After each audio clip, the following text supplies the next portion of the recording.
శివాయ ఓం నమః శివాయ ఓం నమః శివాయ ఓం నమః శివాయ ఓం నమః శివాయ ఓం నమః శివాయ.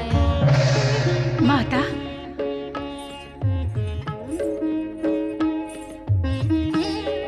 ప్రణామం మాతా. శుభమస్తు. మాతా, తమరు ఇక్కడ. తమరు ఆజ్ఞాపించగానే నేనే స్వయంగా తమరి చరణారవిందాల వద్దకు వచ్చి ఉండేవాణ్ణి. తమరెందుకు శ్రమ తీసుకున్నారు? మాతకు కూడా అప్పుడప్పుడు తన పుత్రుని గూర్చి చింతన కలుగుతుంది గణేశ. అందుకే నేనే స్వయంగా ఇంటికి తెంచినాను. పోయిన మారు నీవు కైలాసం నుండి అలిగి వచ్చేశావు. అందుకే నేను నిన్ను ఒప్పించుటకై కూడా రావాలి కదా. పుత్రుడేమైనా ఎప్పుడైనా తన మాతపై అలగగలడా? ఉత్తమమేమంటే అటులా జరగకపోవడమే. బుద్ధి, సిద్ధి, అవును మాతా. చంద్రుడు ఇంకా అతని ధర్మపత్ని రోహిణీల ఆర్తనాదం, వారి గణేశ ఆరాధన ఇవి మీకు కూడా వినిపిస్తున్నాయి కదా. కనుక మీరిద్దరూ మీ పతిదేవుణ్ణి ఒప్పించండి. చంద్రుణ్ణి శాప విముక్తుణ్ణి చేసి అతని కాంతిని అతనికి పునఃప్రసాదించమనండి. రోహిణి యొక్క ఆర్తిని మీరిరువురూ బాగా అర్థం చేసుకోగలరు. మీకు శుభమవుగాక. మాతా, మాతా, మాత ఆజ్ఞను వెంటనే పాటించండి స్వామి. చంద్రుణ్ణిక శాప విముక్తుణ్ణి చెయ్యండి స్వామి. మాతాశ్రీ యొక్క కోరిక కూడా ఇదే. రోహిణి తెలివిని నిజంగా ప్రశంసించవలసినదే. మాతా పార్వతిని ప్రసన్నం చేసుకుని ఆమె నన్ను మాతా ఆజ్ఞని పాటించేందుకు వివసుణ్ణి చేసింది. ఇప్పుడు శీఘ్రమే అక్కడికి వెళ్ళాలి. స్వామి, ఓం గం గణపతయే నమః. ఓం గం గణపతయే నమః. ఓం గం గణపతయే నమః. ఓం గం గణపతయే నమః. ఓం గం గణపతయే నమః. చంద్రదేవా, రోహిణి, జై శ్రీ గణేశ, జై శ్రీ జై శ్రీ గణేశ, జై జై శ్రీ గణేశ, గణేశ, జై శ్రీ గణేశ, జై శ్రీ గణేశ. చంద్రదేవా, మాత పార్వతి కృప వల్ల తమరి ప్రాయశ్చిత్త కాలం బహు తక్కువైపోయింది. లేదంటే తమరు యుగాల వరకు శాప విముక్తులు అయ్యేవారు కాదు. నేను చేసిన దుష్కృత్యానికి ఎంతో సిగ్గుపడుతున్నాడు శ్రీ గణేశ. ప్రాయశ్చిత్తమనే అగ్ని దహించి వేస్తోంది. నాకప్పుడు తెలియలేదు, ఎవరినైనా అపహాస్యం చేస్తే వారి మనసు ఎంత బాధపడుతుందో. నాకు ఇది కూడా తెలియలేదు. అందుకు ప్రతిఫలంగా సమయం వచ్చినప్పుడు అపహాస్యం చేసేవారి తనువు ఇంకా మనసులు ఎంత బాధను అనుభవించాలో, బాధను అనుభవించిన పిదప ఇప్పుడు తెలిసి వచ్చింది. అదే అపహాస్యం వంటి దుష్కృత్యం చేసే ముందే ఇది తెలిసి ఉంటే ఈ బాధను నేను అనుభవించవలసి ఉండేది కాదు. నేను మీ పట్ల అపరాధిని శ్రీ గణేశ. భవిష్యత్తులో ఇటువంటి తప్పు నేను ఎప్పుడూ చేయను. నన్ను క్షమించండి శ్రీ గణేశ, నన్ను క్షమించండి, నన్ను క్షమించండి. తమ వంటి సర్వపూజులు అగ్రపూజని పొందేటటువంటి దేవశ్రేష్ఠులని అపహాస్యం చేయుట మా అజ్ఞానము, బుద్ధిహీనతే శ్రీ గణేశ. నేడు ఇదే నిజం స్పష్టమైంది. నిమ్నమైన ఆలోచనలు, బుద్ధి కలవారు తమ శ్రేష్టత నిరూపించుకోవడానికి తమ కంటే శ్రేష్ఠులైన వారిని అపహాస్యం చేస్తారు. అంటే మా వంటి వారు ఎవరినైనా అపహాస్యం చేసేటప్పుడు ఈ నిజాన్ని మర్చిపోతారు. తాము బుద్ధిహీనులలాగా ప్రవర్తిస్తూ ఉన్నామని, నిజానికి చిన్నవారమని ఇంకా అపహాస్యం చేసి తమ చిన్నతనాన్ని, తమ మూర్ఖత్వాన్ని ప్రదర్శిస్తున్నామని. మా ఈ అపరాధం క్షమించరానట్టిది. కాని భవిష్యత్తులో ఇట్టి దుష్టత్వం, బుద్ధిహీనత గల పనిని ఎప్పుడూ చెయ్యము శ్రీ గణేశ, ఎప్పటికీ చెయ్యబోము శ్రీ గణేశ. చూడు చంద్ర, ఎప్పటినుంచి ఈ సృష్టి నిర్మించబడిందో, ప్రళయం ఎప్పుడు వస్తుందో అప్పటిదాకా అపహాస్యం చేసే ప్రతి వారు కూడా నరక బాధల్ని అనుభవించాల్సి ఉంటుంది. అనుభవించక తప్పదు. ఎందుకు అనుభవించాలో దానికి కారణము తెలుసుకో. దాంతో ఇతరుల్ని అపహాస్యం చేయాలనుకునే అన్య అజ్ఞానులకు తెలియజెప్పి నరక బాధల నుండి తప్పించగలుగుతావు. అది ఎటువంటి కారణం శ్రీ గణేశ? ఈ సృష్టిలోని జడ, చేతన, చరాచర ప్రాణులన్నీ కూడా విధాత సృష్టించినవే. అంటే విధాత అనే చిత్రకారుడు చిత్రించినటువంటి చిత్రాలే జగతిలోని ఈ ప్రాణులన్నీ. కానీ మరి ఏ ప్రాణైనా అన్యప్రాణిని అపహాస్యం చేస్తే అది ఒక విధంగా విధాత సృష్టినే అపహాస్యం చేసినట్లు. ఇక తమ సృష్టిని అవహేళన చేసేవారిపై విధాత ప్రసన్నులవలేరు కదా. నిశ్చయంగా కుపితులవుతారు. మరి వారి కోపం అవహేళన చేసేవారిపై ప్రభావం చూపుతుంది. అపహాస్యం చేసేవారెవరినైనా సరే విధాత యొక్క కోపాన్నుండి కాపాడడం ఎవరికి సాధ్యం? ఫలితంగా వారు నరక బాధల్ని అనుభవించాలి. నీవు అనుభవించినట్లే. ఇలా తమరు చెప్పిన విషయ జ్ఞానం ప్రాణులందరికీ ఉండాలి. అప్పుడే నరక బాధల నుంచి తప్పించుకోగలరు. జ్ఞానులు అవశ్యం రక్షింపబడతారు. కానీ ఈ జగతిలో అందరూ జ్ఞానులు కారుగా. అజ్ఞానులు తమ అజ్ఞానం కారణంగా ఈ బాధలు అనుభవించాలి. కానీ సమయం ఉండగానే నీవు తెలుసుకోగలిగావు. దీనివల్ల నీకు హితం కలుగుతుంది. జరిగిందంతా తమ యొక్క దయ, కృపా వలనే అయింది శ్రీ గణేశ. కాదు, అంతకంటే మాత పార్వతి కృప వలన అయ్యింది. నిజానికి ఇది వారికి కూడా తెలుసున్నదే.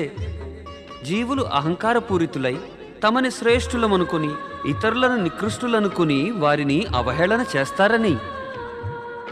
కానీ విధాతకిది అప్రియమైనది. ఎవరో అన్యులు తమ సృష్టిని నికృష్టమని అనుకోవడం. విధాత యొక్క ఈ అప్రియత్వమే క్రోధమై వారిని క్రోధితులుగా మార్చివేస్తుంది. ఇదంతా తెలిసి ఉండి మాత పార్వతి మిమ్మల్ని కరుణించారు. మా మనవనందు మీపై కరుణ కలిగి మేము ఇసటకు యత్నించాము. తమరి దర్శనంతో మేము ధన్యులమయ్యాం శ్రీ గణేశ. చంద్ర, నీవు శాప విముక్తుడివి అవశ్యం అవగలవు. కానీ నీ ఈ అపరాధం జగతిలోని జనులందరికీ గుర్తుండాలి. దాంతో ఎవరూ మరొకరిని అవహేళన చేసే పొరపాటు చేయకూడదు. అందుకే నిన్ను విముక్తుణ్ణి చేసిన పిదప మేము నిన్నొక ఇబ్బందితో అవశ్యం బంధించబోతున్నాం. ఎలాంటి ఇబ్బంది శ్రీ గణేశ? పరమశివుని నిర్దేశానుసారంగా నీవు కృష్ణపక్షమందు క్షీణిస్తూ క్షీణిస్తూ అమావాస్య రాత్రి ఆకాశం నుండి అదృశ్యుడవైపోతావు. తిరిగి మళ్ళీ కాంతి నిండిన వాడవై పౌర్ణమి వరకు నీ పూర్వరూపంలోకి ప్రవర్ధమానమై వస్తావు. ఇందులో బాధ ఏముంది శ్రీ గణేశ? సంవత్సరంలో ఒక మారు మా జన్మదినమందు భాద్రపద శుక్ల చతుర్థి రాత్రి ఎవరైనా కానీ చంద్రుణ్ణి చూస్తే వారు ఏదో ఒక కళంకం ఆపాదించుకుంటారు. వారిపై నిర్దోషులైనా కూడా ఏదో ఒక నిలాపనింద వస్తుంది. శ్రీ గణేశ, తమరు నన్ను శాప విముక్తుని చేయటంతో పాటు ఒక వరాన్ని ఇవ్వండి. దాంతో తమరి నామంతో పాటు నా యొక్క పేరు కూడా ధర్మపథంలో అమరమైపోవాలి. ప్రతి నెలలోని కృష్ణపక్ష చతుర్థి కూడా సంకష్ట చతుర్థి అని ప్రసిద్ధి నొందుతుంది. ఆ రాత్రికి ఎవరైతే రోజంతా ఉపవాసం చేసి చంద్రదర్శనం పిమ్మట మమ్మల్ని పూజిస్తారో వారికి సమస్త కష్టాలు దూరమగును. ఇక వారికి మా సంపూర్ణ కటాక్షం లభించగలదు.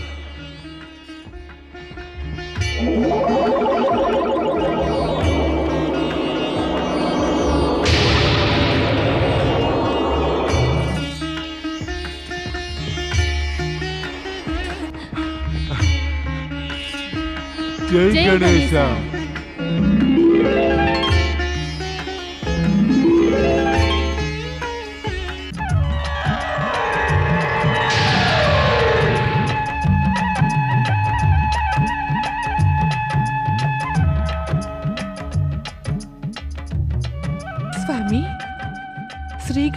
క్రోధం అంతమైంది. ఇదంతా నీ కారణంగానే అయింది దేవి. నీవు గణేశుణ్ణి శాప విముక్తి కలిగించమని ప్రేరేపించి జగతి యొక్క సుఖశాంతుల్ని నిలబెట్టావు. నీవు జగతికంతటికీ శుభాన్ని కలిగించావు. సర్వలోకవాసులు నీ ఈ ఉపకారానికై సదా నీ యందు కృతజ్ఞులై ఉంటారు. ఇక నలుదిశలా ఉత్సవ వాతావరణమే.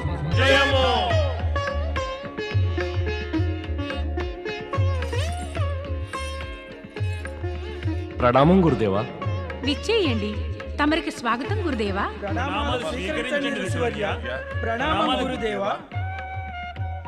ఈ హర్షోల్లాసాలతో ఏమనిపిస్తోందంటే నేడు స్వర్గలోకంలో ఏదో ఆనందోత్సవం జరుపుతున్నారని.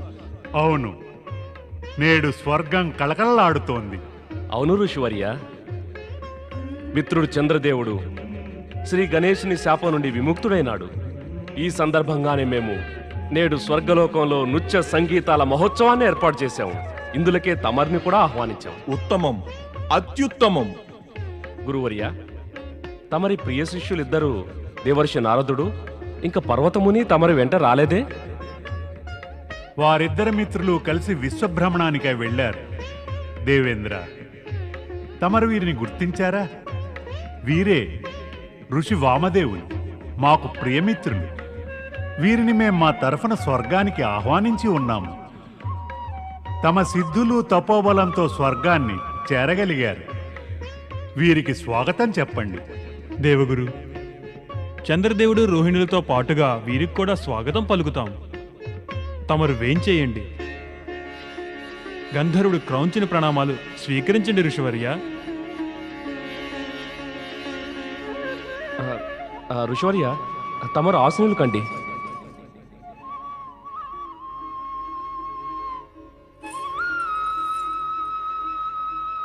నృత్యం ఆరంభించండి.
దుష్ట క్రౌంచ, దౌష్ట్యం చేశావు నీవు. నీ ఈ ఉన్మాత్తావస్థలో నీకు మర్యాద శిష్టాచారాల గురించి చింతయే లేదు. కామం యొక్క ఉన్మాదంలో నీవు మమ్మల్ని అవమానించావు. ఇదే మేము నీకు శాపాన్నిస్తున్నాం. నీవు ఈ క్షణమే మూషికమైపోయి పృథ్వీలోకంలో పతనమొందుతావు.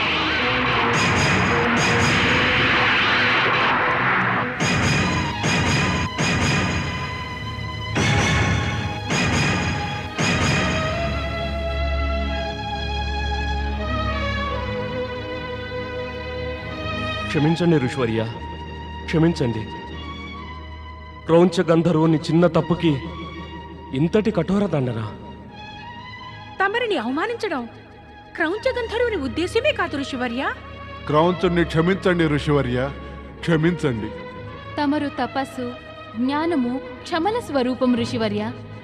తమరి క్షమతో క్రౌంచునికి కొత్త జీవితం సంప్రాప్తిస్తుంది. తమరి శాపాన్ని ఉపసంహరించండి. వీల్లేదు. కృపతో శాపం ఉపసంహరించుకోండి. ఒకమారిచ్చిన శాపాన్ని ఉపసంహరించుకోవడం సాధ్యం కాదు.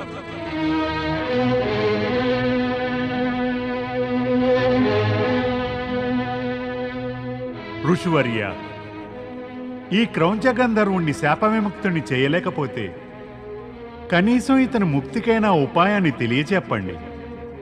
లేదంటే దైవసభ సముఖంలో ఈ దోషం నా వల్లే జరిగినట్లవుతుంది. ఎందుకంటే తమరిని ఇక్కడికి ఆహ్వానించింది నేనే కదా. తమరు నా వెంటేగా ఇక్కడికి వచ్చినది.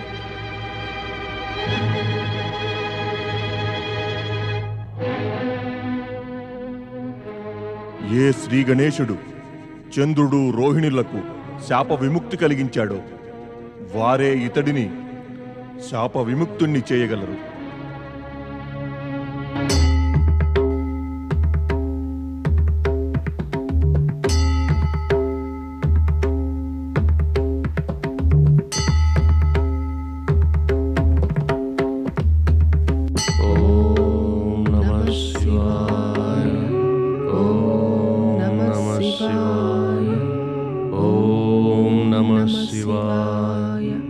ఋషివర్య, ప్రణామం ఋషివర్య, విచ్చేయండి. ప్రణామం ఋషివర్య, తమరికి స్వాగతం.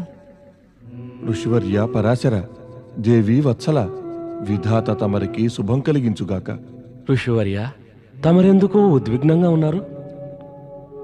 అవును ఋషివర్య, దేవగురువు బృహస్పతి మమ్మల్ని స్వర్గలోకానికి ఆహ్వానించారు. మేము మా తపస్సిద్ధి వలన సదేహులమై స్వర్గానికి వెళ్ళాం కూడా. కానీ అక్కడ మాకు ఓ చేదైన అనుభవమైంది. చేదు అనుభవమా? ఎలాంటి చేదు అనుభవం? క్రౌంచుడనే ఒక గంధర్వుడు దుర్వ్యవహారం చేశాడు.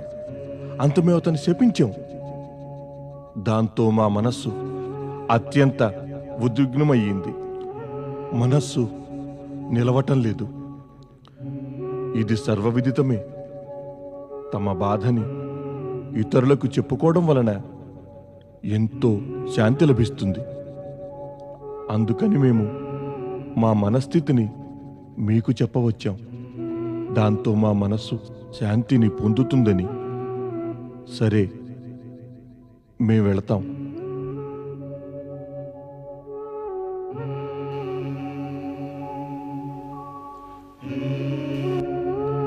ఓం నమః శివాయ. ఓం నమః శివాయ.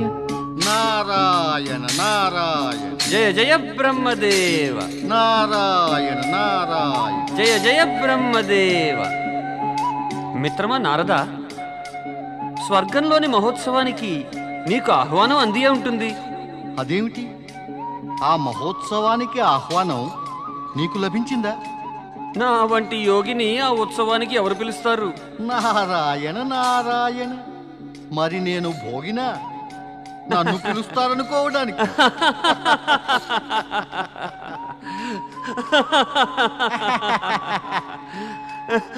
మిత్రమా పర్వత, మిత్రమా పర్వత, నీవిప్పుడు ఏం చూసావని అలా నవ్వుతూనే ఉన్నావు?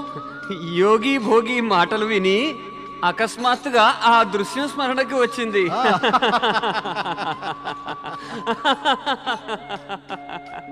మిత్రమా పర్వత, ఏ దృశ్యము? నువ్వు వానరముఖుడవయ్యి ఉదాసుడవయ్యి ఉండి కూడా నువ్వప్పుడు ఎంత హాస్యాస్పదంగా కనిపించేవాడివో. నారాయణ నారాయణ. మిత్రమా పర్వత, ఆ విషాద పర్వాన్ని మరవటమే ఎంతో మంచిది. ఎప్పుడు ఆ విషయం గుర్తొచ్చినా నాకు పాపం ఆ దమయంతి స్మరణకి వస్తుంది.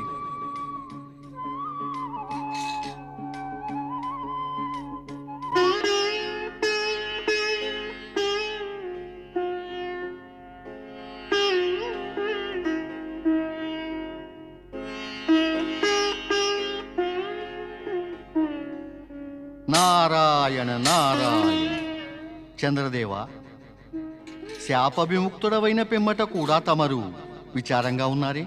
దేవర్షి, దేవేంద్రులు స్వర్గలోకంలో మాకు శాప విముక్తి కలిగిన సందర్భాన నృత్య సంగీతాల ఉత్సవాన్ని ఏర్పాటు చేశారు. అక్కడొక దుర్ఘటన జరిగింది, అందుకే విచారంగా ఉన్నాం. దుర్ఘటన? ఎలాంటి దుర్ఘటన? అక్కడ గంధర్వుడు క్రౌంచుని చేయి ఋషి వామదేవుల చేతికి తగిలింది. అంతవారు క్రౌంచుని శపించి మూషికంగా మార్చేశారు. చివరికి వారే చెప్పి ఉన్నారు, శ్రీ గణేశుని ద్వారానే మూషకుని ఉద్ధారణ జరుగునని. దేవర్షి, కృపచూపి ఈ సందేశాన్ని శ్రీ గణేశులకు అందజేయండి. అంతా క్రౌంచ గంధర్వుని ఉద్ధారణ జరుగుతుంది. ఇక మేము మమ్మల్ని దోష విముక్తుల్ని గావించుకుంటాం. లేదు లేదు లేదు లేదు లేదు లేదు శ్రీ గణేశులు నాపై కోపంగా ఉన్నారు. అటువంటప్పుడు వారి వద్దకు వెళ్ళనా? ఇది ఉచితం కాదు. మీరిద్దరూ నన్ను క్షమించండి. మరి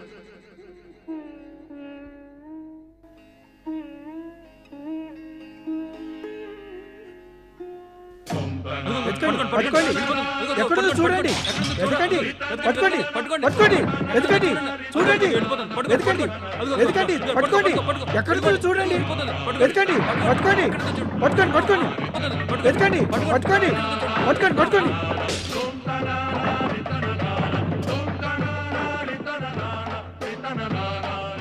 ఓం నమః శివాయ. గురుదేవా, గురుదేవా, మూషికం ఆశ్రమంలో అల్లకల్లోలం సృష్టిస్తోంది. దాన్ని పట్టుకోవడం మా వల్ల కావట్లేదు. పట్టుకుందామంటే కరుస్తుంది. మమ్మల్ని క్షమించండి, మేము అక్కడికి వెళ్ళలేం. అవునవును, వెళ్ళాం.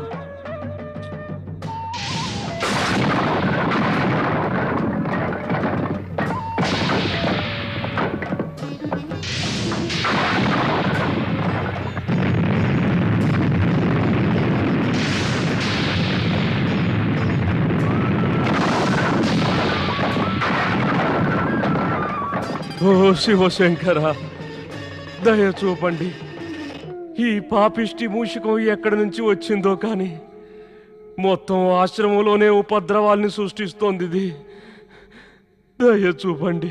ఓ పరమేశ్వర, ఈ మూషికం ఆశ్రమాన్ని అల్లకల్లోలం చేసేస్తోంది. దీని ఉపద్రవాలకి భయపడి ఆశ్రమం అంతా భయభీతులవుతున్నారు. ఓ ప్రభు, కృప చూపండి, దీని ఉపద్రవాల్ని ఆపండి. ఈ మూషిక ఉపద్రవాల్ని శాంతింపచేయండి ప్రభు, శాంతింపచేయండి. ఓం నమః శివాయ. ఓం నమః శివాయ. స్వామి, ఈ మూషికం శివభక్తిని ప్రకటిస్తోంది. శ్రీ గణేశ, అద్భుతం. స్వామి, ఈ గణేశ భక్తి మూషికం ఏమని సంకేతం ఇస్తోందంటే, ఈ కష్టాన్నించి బయటపడటానికి మనం శ్రీ గణేశుని ఆరాధించాల్సి ఉంటుందని. ఈ రహస్యమేమిటో పరమశివులే చెప్పాలి.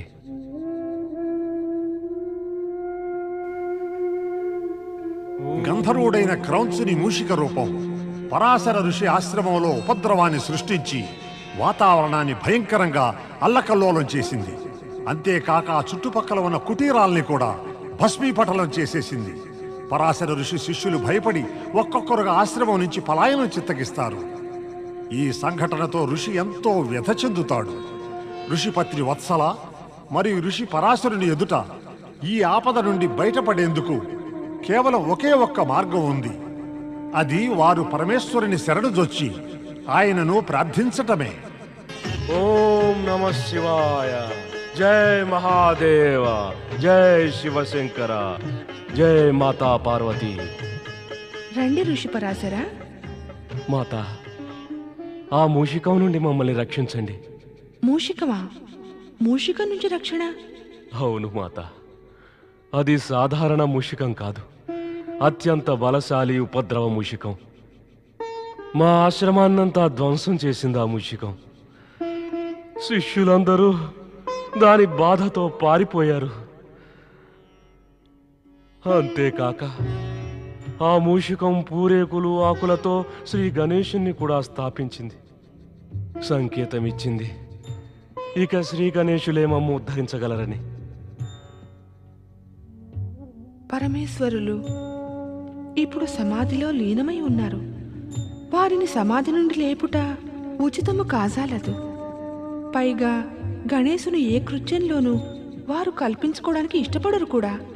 అయితే తమరే ఏదైనా చేయండి మాత. శ్రీ గణేశులు తమ ప్రియపుత్రులు.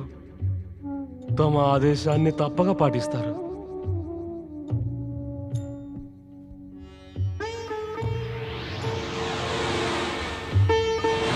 పుత్రా గణేశ, శీఘ్రమే కైలాసంపై ఉపస్థితుడుగా.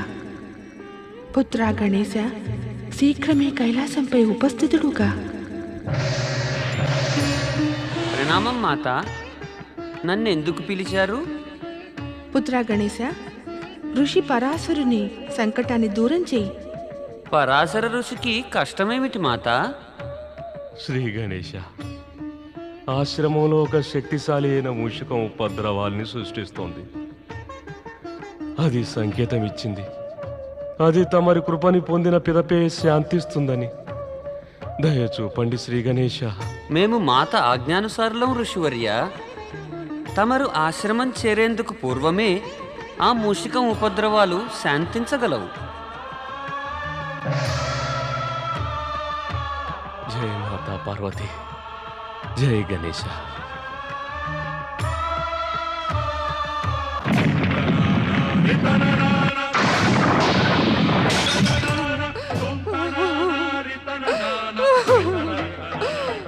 పరమేశ్వర, ఓ శివశంకర, నేనేం చెయ్యాలి శివశంకర? ఈ మూషికం పరుగులెత్తి నా ప్రాణాలు తీస్తోంది. ఓ మహాదేవ, దీనికి మార్గాంతరం చూపండి. ఓ ప్రభు, మార్గాంతరం చూపండి.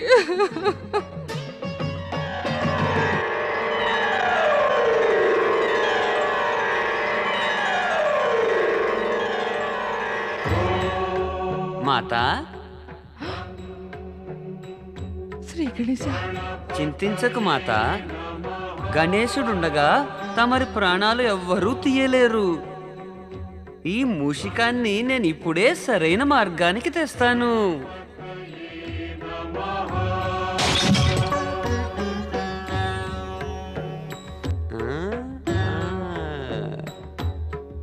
పరిగెట్టు పరిగెత్తు పరిగెత్తు, పరిగెత్తు. మమ్ము తప్పించుకుని ఎక్కడికెడతావు?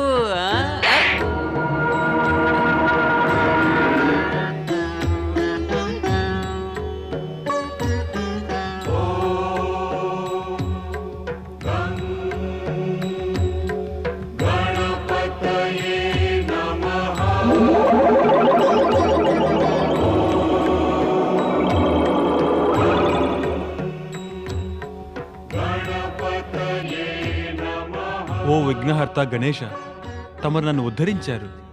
నన్ను మూషిక రూపం నుంచి విముక్తిని చేశారు. నేను మీకు రుణపడి ఉంటాను. క్రౌంచ, నువ్వు మూషిక రూపం నుండి ఎప్పటికీ ముక్తుడివి కాలేవు. నువ్వు శపించబడ్డావు. ఇక శాపం బాధపడ్డ హృదయం నుంచి వేదనాభరితంగా వెలువడిన వేదవచనం అవుతుంది.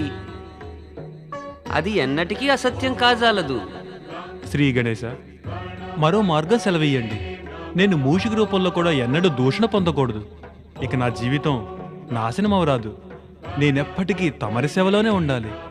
క్రౌంచ, జీవితాంతం మా సేవలో ఉండాలంటే నువ్వు మూషిక రూపంలో మా వాహనంగా మారాల్సి ఉంటుంది. మా వాహనమైన పిదప నువ్వు లాభమే పొందగలవు. భక్తులచే నివేదించబడ్డ ప్రసాదం నీకు ప్రాప్తించగలదు. నాకు తమరి ఆదేశం శిరోధార్యం. నేనెప్పటికీ తమరి వాహనాన్నే ఉంటాను. కానీ నాదొక ప్రార్థన. ఏమది? నేను గంధర్వుడిని. నన్ను సంగీతం నుంచి వంచితుని చేయకండి. ఎప్పుడు కావాలన్నా గంధర్వుడినై ఆడాలి, పాడాలి. తథాస్తు.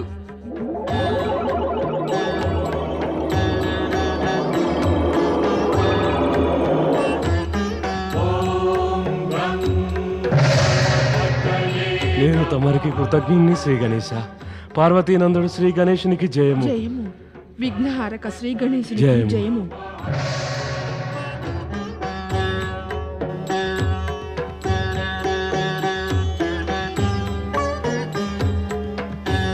మూషిక మూషిక వాహనుడు శ్రీ గణేశునికి జయము! పార్వతీనందనుడు శ్రీ గణేశునికి జయము! ప్రథమ పూజ్యుడు శివసుతుడు శ్రీ గణేశునికి జయము!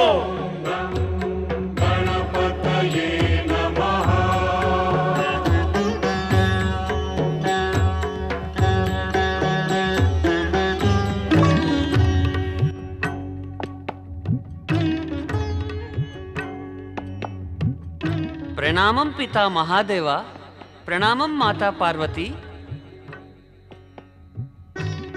వామదేవుని శాపం వల్ల క్రౌంచునికి ప్రత్యేక హాని కలుగలేదు, కానీ విశేష లాభం అవశ్యం కలిగింది. వారి శాపమే తగలకుంటే గణేశుని వాహనమయ్యే భాగ్యం ఎలా కలిగేది? గణేశుడు కూడా ప్రశంసాపాత్రుడే. అతనికి మూషిక రూపంలో వాహనం సంప్రాప్తించింది. జరిగినది, జరుగబోతున్నది, జరుగబోయేది అదంతా తమరి కృప యొక్క పరిణామమే. ఇక మాకు గణేశలోకం వెళ్ళ అనుజ్ఞనీయండి ప్రభు.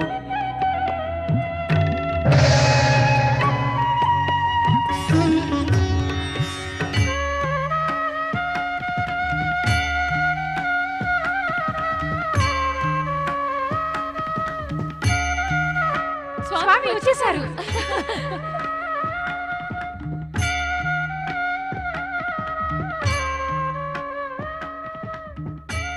స్వామి, మూషిక వాహనం. ఈ మూషికం మా వాహనమై ఉంటుంది.